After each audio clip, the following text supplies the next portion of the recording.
धर्म भक्तजनों, बड़ा ईश्वर समय आप भक्तों को जो आरती का प्राप्त हुआ है, इस समय जगजननी माँ वैष्णो देवी के दरबार में आकर के आरती इस परम पवित्र वेला में, इस परम पवित्र स्थली पर बैठ करके आज आषाढ़ कि जो है शुभ संक्रांति के दिन जो है आप भक्तों को माँ के दरबार में माँ के चरणों में बैठ करके माँ भगवती की आराधना, माँ की अर्चना, माँ की भक्ति, माँ की स्तुति, माँ का दर्शन, माँ का आशीर्वाद प्राप्त करने का जी पुण्य कर्म करने का आप भक्तों को सौभाग्य प्राप्त हुआ है।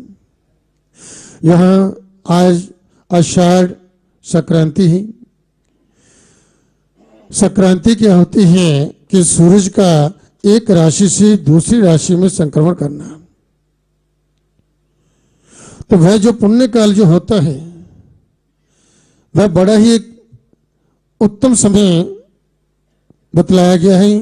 उस पुण्य काल में किया हुआ पुण्य कर्म जो है, जाप पाठ स्नान दान, ये जो सत्कर्म जो होते हैं, धर्म कर्म जो होता है, इसका अनंत गुना फल होता है। कहते हैं कई गुना होकर के वह मनुष्य को प्राप्त होता है। और इस प्रकार से किसी तीर्थ पर जाकर के शक्ति पीठ पर आकर के ऐसा सौभाग्य प्राप्त हो जाए पुण्य अर्जित करने का, तो उसका अक्षय फल होता है, उस पुण्य का कभी नाश नहीं होता। तो आज ये संक्रांति जो है जी वृक्ष राशि से सूरज जो है आज जब मिथुन राशि में इसका संक्रमण हो रहा है, इसका प्रवेश हो रहा है। इसका पुण्य काल जो है जब प्रातः काल जो है 5:39 से जो प्रारंभ हो गए और ये संक्रांति 30 मुहूर्त है। और यहाँ सूरज जो है जी 12:03 पर जो है इसका जो प्रवेश होगा मिथुन राशि में। तो इसका पुण्य काल जो है जब 5:39 से प्रारंभ हो चुका है, तो इसलिए इस संक्रांति के संवत्सर आषाढ़ की संक्रांति आज से प्रारंभ हुई है। तो सूर्य जो है एक राशि में जो है एक महीना चढ़ता 30 अंश जो है जी उसमें चलता है। तो इस प्रकार से जी एक राशि तब उसकी पूरी होती है। तो इस प्रकार से जहाँ सूरज जो है जी वृक्ष राशि से जो है मिथुन राशि में इसका प्रवेश हुआ है। और ये सब संक्रांति बड़ा ही उत्तम दिन है। ऐसी पवित्र वेला में और ऐसी संक्रांति के पुण्य काल में ऐसी पवित्र स्थली पर बैठ करके प्रातः काल की आरती में जो है माँ भगवती आदिशक्ति जो समस्त जगत सारे संसार के रचयिता है, जग जननी जगत माता है, जिसके चरणों में देवता नतमस्तक होते हैं, उसके चरण में बैठ करके आप भक्तों को जो पुण्य अर्जित करने का सौभाग्य प्राप्त हुआ है। आप वास्तव में परम सौभाग्यशाली। वैसा ऐसे पवित्र समय में जो है माँ के दरबार में आकर के माँ के चरणों में बैठ करके जो पुण्य कर्म करने का, पुण्य अर्जित करने का आप भक्तों को सौभाग्य प्राप्त हुए। संक्रांति की आप सभी भक्तों को हार्दिक शुभकामनाएं, बहुत बधाई और माँ वैष्णो देवी की ओर से सभी भक्तों के भरतापन आशीर्वाद। माँ भगवती आपकी समस्त मनोकामना पूर्ण करे, आपकी अंग संग रक्षा करे, आपके सभी कष्टों को, दुख विपत्ति को दूर कर करके सर्वत्र भक्तों का मंगल मंगल करे। सर्व मंगल मांगल्ये शिवे सर्वार्थ साधिके शरण्ये त्र्यंबके गौरी नारायणी नमस्ते। हे नारायणी, आप सब प्रकार का मंगल प्रदान करने वाली मंगलमयी हो, कल्याणदायिनी शिवा हो, सब पुरुषार्थ सिद्ध करने वाले शरणागति नेत्र वाले एवं गौरी हो। हे नारायणी, आपके चरणों में हम सब भक्तों की करवत प्रार्थना है कि माँ हम पर सदा सर्वदा अपनी कृपा दृष्टि बनाए रखना। उसी प्रकार से अपने दरबार में अपने चरणों में हमें बुलाती रहना और ऐसी हम पर कृपा करना कि आपकी कृपा से, आपके आशीर्वाद से, आपके चरणों की भक्ति करते हुए हम परम कल्याण को प्राप्त हो। हे माँ, आपके चरणों में हम सब भक्तों का भक्ति भाव से बार बार नमस्कार। बोलो सच्चे दरबार की जय। तो माँ भगवती की आराधना, माँ की अर्चना, माँ की भक्ति, माँ का ध्यान, माँ का स्मरण, माँ की स्तुति, ये वास्तव में सब कष्टों को, दुखों, विपत्तियों को, समस्त परेशानियों को दूर करने वाली है और समस्त सुखों को देने वाली है, अवधि को देने वाली है, उन्नति को देने वाली है। जिस समय राजा सुर्थ और जो है समाधि, राजा सुर्थ का जो है राज्य चला गया और जो है समाधि नाम का वेश्य जो था उसके परिवार ने जो है, क्योंकि बड़ा धनी था, धनवान था, परंतु उसके परिवार ने उसको घर से ही निकाल दिया। तो ऐसी परिस्थिति में दोनों जो है उनकी भेंट जो वन में हुई ऋषि के आश्रम में। तो ऐसे जी समाधि राजा सुरथुर जी समाधि नाम का वेश्य जो था, ये दोनों जब इनकी भेंट हुई तब जो है ये ऋषि के पास गए और जा करके अपना दुख जो उनके सामने रखा, महाराज हम क्या करें, कहाँ जाए, हमारा ये दुख जो है ये कैसे दूर हो सकता है।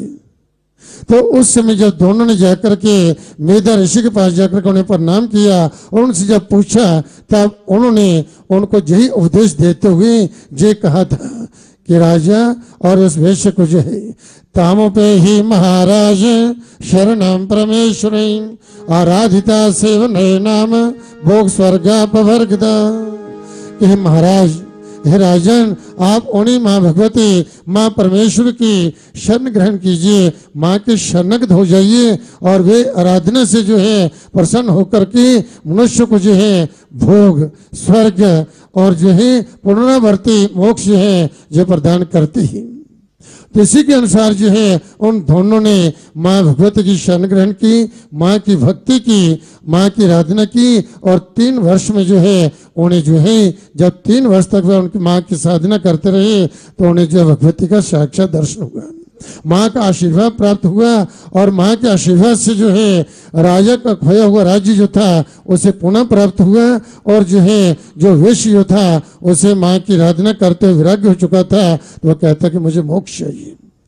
तो उसे दुर्लभ ज्ञान प्रदान कर करके भगवती ने उसे जो है मोक्ष की प्राप्ति हुई। इस प्रकार से ये धर्म अर्थ काम और मोक्ष इन चारों पुरुषार्थ को देने वाली जे माँ भगवती है, सब कष्टों को दुख विपत्ति को दूर करने वाली है। इस लोक में सब सुखों का जे भोग जो है इससे प्राप्त होते ही, तो इस प्रकार से वह साधक जन इस संसार में सब सुखों का भोग करता हुआ अंत में इस देवी की कृपा से वह परम मोक्ष को प्राप्त हो जाता है। इसलिए इस कल्याण में देवी की आराधना, माँ की अर्चना जो है जो मनुष्य को अवश्य करनी चाहिए। बोले सच्चे दरबार की जय। तो वास्तव में वे लोग जो हैं बड़े ही परम सौभाग्यशाली होते हैं जिन्हें इस प्रकार से धर्म के मार्ग पर चलते हुए धर्मानुकूल कर्म करते हुए इस भगवती के दरबार में आकर के इस जगजन जगत माता की आराधना अर्चना, माँ की भक्ति, माँ का भजन, इस पिंडी के रूप में माँ का दर्शन जो भगवती इस गुफा के अंदर देव पिंडी को राजमन है, माता महाकाली, माँ लक्ष्मी वैष्णवी और माता महासरस्वती जिनके दर्शनों के लिए जिनका आशीर्वाद आप प्राप्त करने के लिए आते हैं।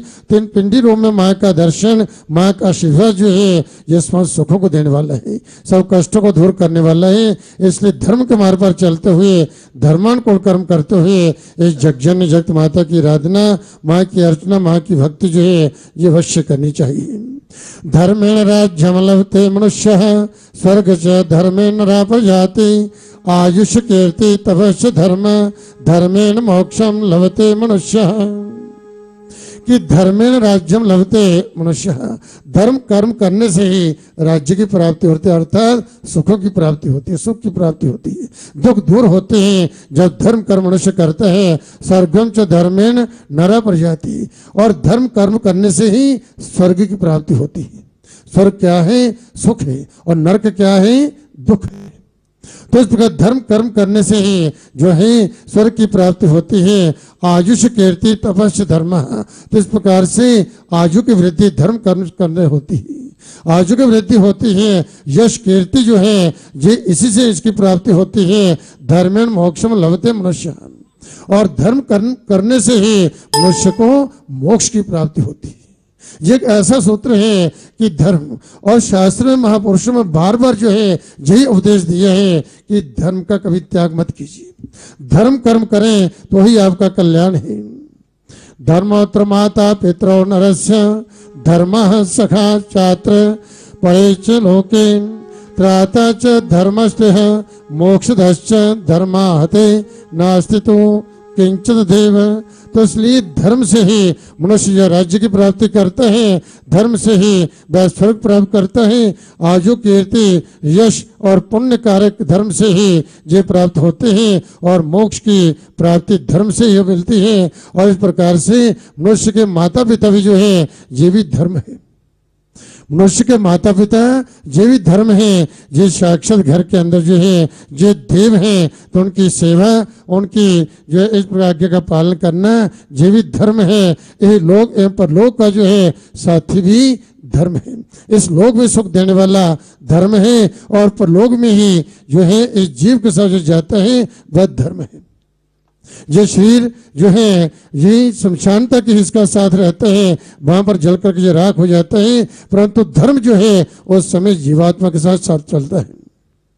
तो इसलिए धर्म का कभी त्याग नहीं करना चाहिए। तो धर्म के बिना जो है किसी वस्तु की सत्ता नहीं रह सकती। इसलिए जो है हमेशा धर्म का पालन करें और जो है इस प्रकार से जमराज के पासों से भी रक्षा करने वाला जो धर्म है। तो इसलिए धर्म जो है जिस सब ओर से इसी से सिद्धि प्राप्त होती है। तभी कहा है शास्त्र में धर्मेण हनते व्याधि। आप देखिए कभी कोई रोग ऐसा हो जाता है, उस रोग को दूर करने के लिए ऐसा असाध्य रोग जो है, तब आप किसी महापुरुष के पास जाते हैं, विद्वान के पास जाते हैं, तो वही कहता है कि महाराज इसकी तुला दान करो, ये धर्म कर्म कीजिए। 40 दिन जब भगवान शिव की आराधना कीजिए, 40 दिन भगवती आदिशक्ति की आराधना कीजिए, दुर्गा सरस्वती का 9 दिन पाठ करवाइए, जहाँ स्वयं कीजिए, मंत्र जप कीजिए, तो रोगान शेषण अपंस तुष्टा रुष्टा तो कामन सकलान विष्टान तो अमास नारायणाम तो अमास शयता प्रशांति। तो इस प्रकार से रोग निवारण के लिए जो मंत्र दुर्गा सरस्वती में दिया गया है, इस मंत्र का जप करना चाहिए। समस्त बाधों को दूर करने के लिए सर्वा बाधा विमुक्तो धन धान्य सुधन्विता मनुष्य मत प्रसादन भविष्य दिन संशय। समस्त बाधों को दूर करने के लिए, धन धान्य की प्राप्ति के लिए जो है और इस प्रकार से संतान सुख के लिए जो है ये मंत्र बतलाएगी। तो ऐसे जो मंत्र हैं, जब साधक इन मंत्रों का आश्रय लेता है, इन मंत्रों का जप करता है, तो निश्चित रूप के उनके कष्ट, उनके दुख जो हैं वह व्याधि दूर होते हैं। तो धर्मेण हन्यते व्याधि, धर्म कर्म करने से ही जो रोग जो है जो दूर होते हैं। पहली बात, धर्म कर्म करने से रोग होते नहीं, और यदि कोई कष्ट आ भी जाए तो उसका पता नहीं चलता कि आया कैसे और चला कैसे गया। इसलिए प्रतिदिन अपने जीवन में ऐसा निज बना लें कि प्रातःकाल ब्रह्म मुहूर्त में जगें और फिर स्नान कर माँ की जोत जगाएं और भगवती का ध्यान, माँ का स्मरण करें, मंत्र जप करें, माँ की आरती करें, माँ का प्रणाम करें और अपनी दिनचर्या माँ का आशीर्वाद लेकर प्रारंभ करें। देखिए आपके जो है जीवन कैसे उसमें परिवर्तन आता है, कैसे घर में जो है सुख शांति, जो आत्म सुख की प्राप्ति होती है। फिर घर गृहस्थ में कभी कोई क्लेश, कोई कला, कोई दुख, कोई रोग, कोई शोक नहीं होगा और सब ओर से परम कल्याण को प्राप्त होगी। धर्मेण हन्यते ग्रह, और धर्म के द्वारा ही जो है ग्रहों की शांति होती है। अब शनि की महादशा है, राहु की महादशा है, जहाँ इस प्रकार से अशुभ ग्रह हैं जिनके कारण से जो है जो मनुष्य के जीवन का कष्ट, कोई परेशानी आ रही है, तो धर्मेण हन्यते ग्रह, धर्म कर्म करने से ही ग्रह शांत होते हैं। धर्मेण हन्यते शत्रु, और धर्म से ही जो है शत्रु पर विजय प्राप्त होती है। इसलिए कहा जतो धर्मस् ततो जया, जहाँ पर धर्म होता है वहीं पर विजय होती है। जहाँ धर्म है वहीं सुख है, वहीं जहाँ धर्म है वहीं शांति है, जहाँ धर्म है वहीं उन्नति है, अभुदय है, उत्कर्ष है, सब प्रकार के सुख हैं जहाँ धर्म है। तो इसलिए घर गृहस्थ में जो है प्रतिदिन धर्म कर्म होते हैं, वहां पर तो पहली बात कभी कोई कष्ट, रोग, परेशानी आती नहीं। और यदि कहीं कोई पूर्व जन्म का कोई ऐसा पाप जो सामने आ भी जाए, क्योंकि पूर्व जन्म कृतम पापम व्याधि रूपेण संसिता, पूर्व जन्म का कि यह पाप जो है जिसे हम जानते भी नहीं, तो वह भी कई प्रकार के रोगों के रूप में उत्पन्न हो जाता है। तो ऐसे में आप भयभीत मत होइए, परेशान मत होइए और यही खूब भक्ति कीजिए, धर्म कर्म कीजिए, तो आपको पता नहीं चलेगा चंद ही दिनों में वह रोग आपका दूर हो जाएगा। बोल सच्चे दरबार की जय, नरेश्वर बलिदान बोल साचे दरबार की जय। इसलिए धर्म का महत्व बतलाते हुए कहा कि सो धर्मे नदन सया पर धर्मो भयावह, इसलिए अपने धर्म में ही जो है मरना भी शेष कर बतलाया गया है। तो इसलिए जो है जो साधक जो है धर्म के मार्ग पर चलते हैं, धर्मानुकूल कर्म करते हैं, उनका कभी कहीं अनिष्ट नहीं होता। इस देवी की कृपा से, माँ भगवती की कृपा से बस सब ओर से परम कल्याण को प्राप्त होते हैं, समस्त सुखों को प्राप्त करते हैं। तो आप सभी माँ भगवती आदिशक्ति के चरणों का ध्यान करते हुए माँ भगवती के मूल मंत्र का पाठ करेंगे। यह मंत्र परम शक्तिशाली मंत्र है। इस मंत्र के द्वारा प्रतिदिन जो भक्त प्रातःकाल सायंकाल दोनों समय माँ की जोत जगाकर इस मंत्र का जप करते हैं और इस तरह से प्रतिदिन जो है भगवती का ध्यान स्मरण करते हैं, माँ की आरती करते हैं, माँ को प्रणाम करते हैं, तो निश्चित रूप से तीनों माता की उन पर कृपा होती है। और जिन पर तीनों शक्तियों की कृपा हो जाती है उनके जीवन में किसी प्रकार की न्यूनता नहीं रहती, उनके सब कार्य जो सफल होते हैं और इस लोक में सब सुख भोग करते हुए अंत उन्हें इसी देवी का ही जो है परम धाम जब प्राप्त होता है। सभी इस मंत्र का पाठ करेंगे। ओम ऐं ह्रीं क्लीं चामुंडायै विच्चे। ओम ऐं ह्रीं क्लीं चामुंडायै विच्चे। ओम ऐं ह्रीं क्लीं चामुंडायै विच्चे। ओम ऐं ह्रीं क्लीं चामुंडायै विच्चे। ओम ऐं ह्रीं क्लीं चामुंडायै विच्चे। ओम ऐं ह्रीं क्लीं चामुंडायै विच्चे। सच्चे दरबार दरबार की जय।